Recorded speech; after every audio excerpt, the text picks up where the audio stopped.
Shweta from Miss Pink Shoes and welcome back to my channel. In today's video, I'm going to be talking about hair removal. Now this is something that every girl goes through and every girl does on a regular basis, and I have tried every single method out there and I feel like I have enough knowledge now to share with you guys. So I'm going to be talking about every single hair removal method that's out there and my preference, which I like the most and which I don't really like. So I'm going to be talking about them in order of my preference. I'm going to be giving out all the pros and cons of every method and why I prefer which method during which situation. So before I get into this video, if you're new to my channel, don't forget to hit the subscribe button down below, and if you're already subscribed, do hit on that bell icon right next to the subscribe button so that you get notified every single time I upload a video.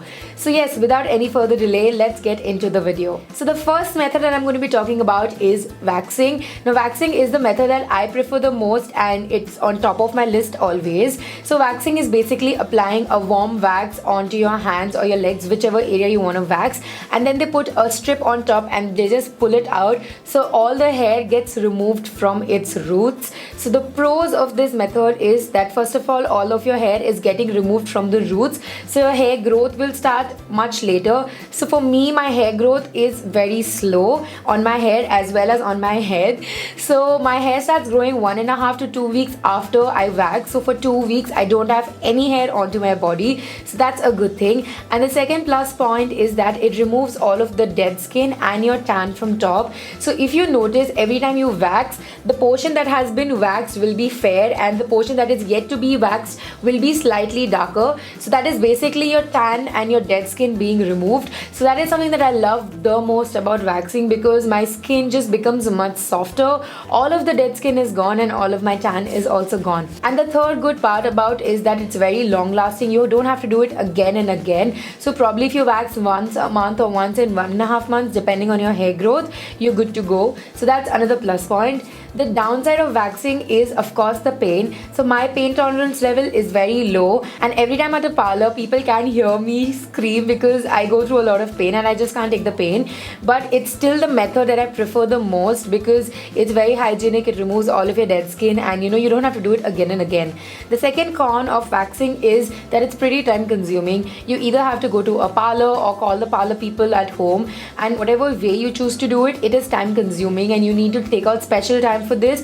So that is something that I don't personally like because I don't always have the time to go to the parlor, and that's why I choose the option number 2, which I'm going to get to. So yes, that was all about waxing. Again, despite all of the cons, it is definitely my most preferred method and something that I like doing the most. The second method that I'm going to talk about is shaving. So now shaving has a lot of myths to it. A lot of people don't like it. Some people like only shaving, etc, etc. I'm going to be talking about my experience with shaving. So shaving basically shaves off the top layer of the hair. So you're not pulling your hair out, you're just cutting it from the edge. So what happens is that your hair is just cut and trimmed and it's not really pulled out from the roots, so it grows much faster. So the pros of shaving is that you can do it at any hour of the day at home. You can do it yourself, so you don't have to pay somebody and get it done, and at the same time you can do it at your convenience level. So every time I have a shoot and I don't always find the time to go to the parlor and get myself waxed, I shave, and I don't prefer doing it. I always prefer waxing, but when I don't have the time, I have to do it. So in the middle of the night, during the day,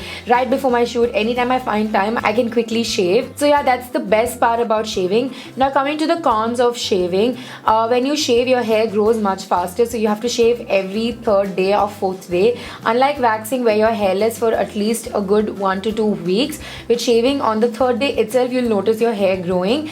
And a lot of people say that after shaving your hair grows thicker, but I don't feel that happens because your hair suddenly can't become thicker just because you're shaving it. But I've noticed that my hair growth is much straighter than it is when I wax it. So when I wax, the hair comes out from the root, so when it's growing again, it grows in a particular direction, but when I'm shaving, it grows out straight. So I don't really like the way it looks and I quickly have to shave it again. So that's probably the downside of shaving, that you have to do it again and again, and it's not a very long lasting method. So the razor and the shaving gel that I love using is by Gillette. It's the Gillette Venus razor and the shaving foam that comes along with it. You can any day go ahead and use a very foamy soap or a shampoo or any body wash which has a lot of foam, but I prefer using the foam that comes along with the razor because it's much more hygienic and it removes my hair in a much better manner. So I have seen the difference. I've tried using it with soap and I've tried using it with the foam, and I've gotten better results with the foam. So now coming to the third hair removal method, that is epilating. So I have an epilator from Philips which I've used a couple of times, and it is not the most preferred method for me, and I'm going to tell you why. So first I'm going to tell you what an epilator actually is. So an epilator is something like a razor, but it basically pulls your hair out from the roots. So where the razor cuts the hair on the surface, an epilator pulls the hair out. So it's basically like waxing, but it's something you can do it yourself at home. So the epilator is something which is slightly expensive, but that's because it's reusable, it's long lasting. So the one that I have is from Philips. It has a couple of other head attachments. I'm not going to get into detail of that, but yeah, it's pretty easy to use and it's very comfortable, and you can do it yourself. So that those are all the pros, and at the same time it's pulling all your hair from the roots, so you don't have to do it again and again. Probably a week or a week and a half you'll be hairless, and that's after that is when your hair will start growing. So that's a very good side about epilating, but the bad side to me personally is the pain.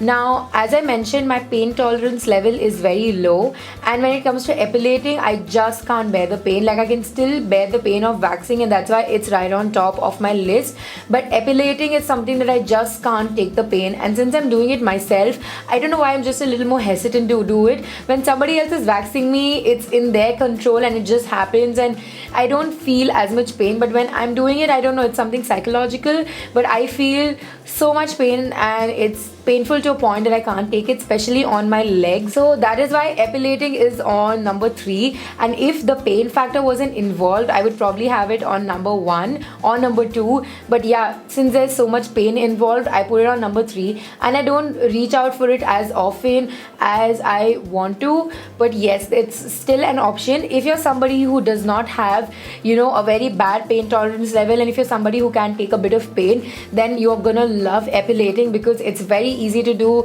It's something that you can do yourself and it's very quick. But yeah, if you're somebody who has an issue with dealing with pain, then you might not like it the most. So now coming to the fourth method, which is using the Veet wax strip. So Veet is not the only brand. There are other brands that have wax strips, but I'm just referring to Veet because it's the most commonly known brand.